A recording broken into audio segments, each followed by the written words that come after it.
Olá, pessoal! Nesta aula estudaremos o agente da passiva e o complemento nominal. O agente da passiva, o ser que age na voz passiva, é facilmente identificado na oração. Caso vocês tenham dúvida, retomem a aula sobre verbos na parte de morfologia do nosso curso, onde nós explicamos as diferentes vozes passivas que existem. Com relação ao complemento nominal, atenção para não confundi-lo com o objeto indireto e com o adjunto adnominal. Vamos à aula? O agente da passiva é o termo da oração que executa a ação sofrida pelo sujeito paciente da voz passiva analítica. Em outras palavras, é o ser que age na voz passiva. O agente da passiva é regido pela preposição por, ocasionalmente pela preposição de. É o termo da oração que é mais facilmente identificado. Os alunos foram auxiliados pelo professor. A árvore será derrubada pela prefeitura. O rio está povoado de piranhas. A vovó era querida de todos. Vejam que em todos os exemplos, o sujeito sofre a ação expressa pela locução verbal. Observação 1. Se a oração for colocada na voz ativa, o agente da passiva será o seu sujeito. Os alunos foram auxiliados pelo professor, voz passiva analítica. O professor auxiliou os alunos, voz ativa, e o professor, que era agente da passiva, torna-se sujeito agente na voz ativa.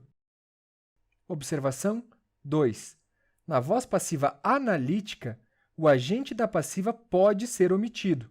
Na voz passiva sintética, o agente da passiva deve ser omitido.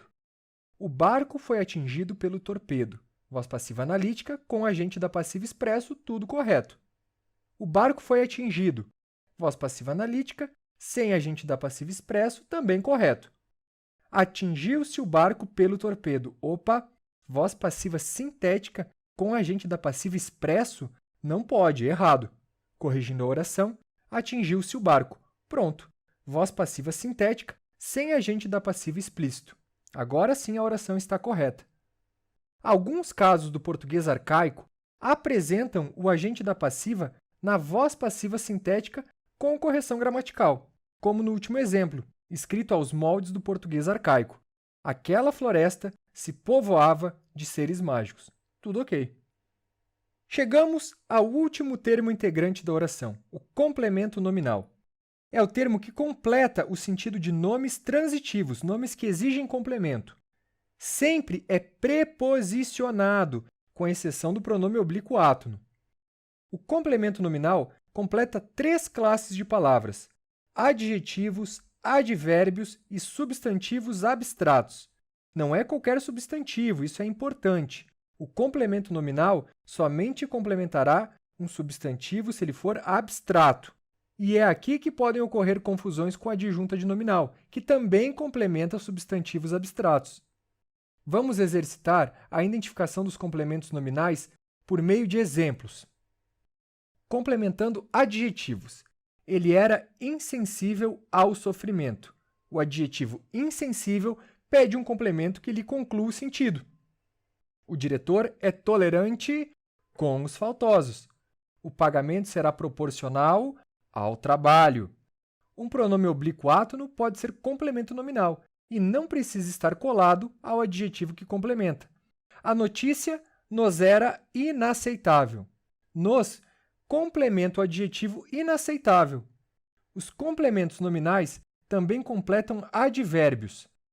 O juiz decidiu favoravelmente, advérbio, ao acusado, complemento nominal. Posteriormente, advérbio, ao jogo, complemento nominal, os torcedores partiram. Para fechar, o complemento nominal também completa substantivos abstratos, como já falamos. A crença, substantivo abstrato, em Deus, complemento nominal, é antiga. A venda, substantivo abstrato, de ingressos, complemento nominal, foi suspensa. A condenação, substantivo abstrato, dos abusos, complemento nominal, era necessária. Para diferenciar os substantivos concretos dos abstratos, revejam a aula sobre substantivos, pessoal. Observação 1. não confundir o complemento nominal com o objeto indireto. O complemento nominal completa nomes. O objeto indireto completa verbos. Nós obedecemos aos superiores.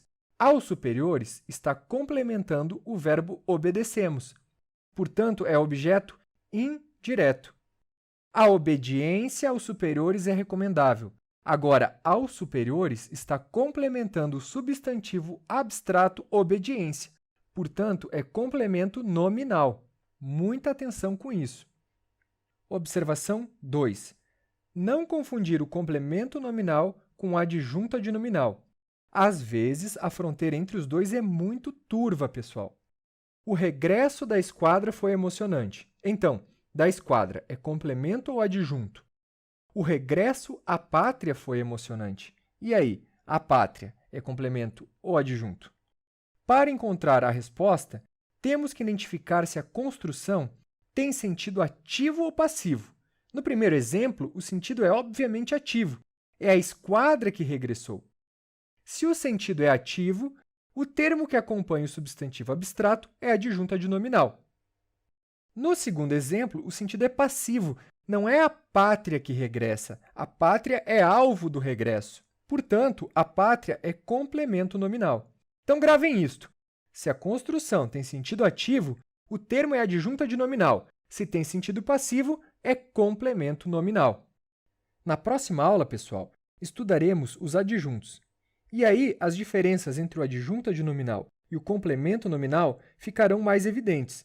Se você gostou da aula, não deixe de curtir o vídeo e se inscrever no canal. Bons estudos e até a próxima!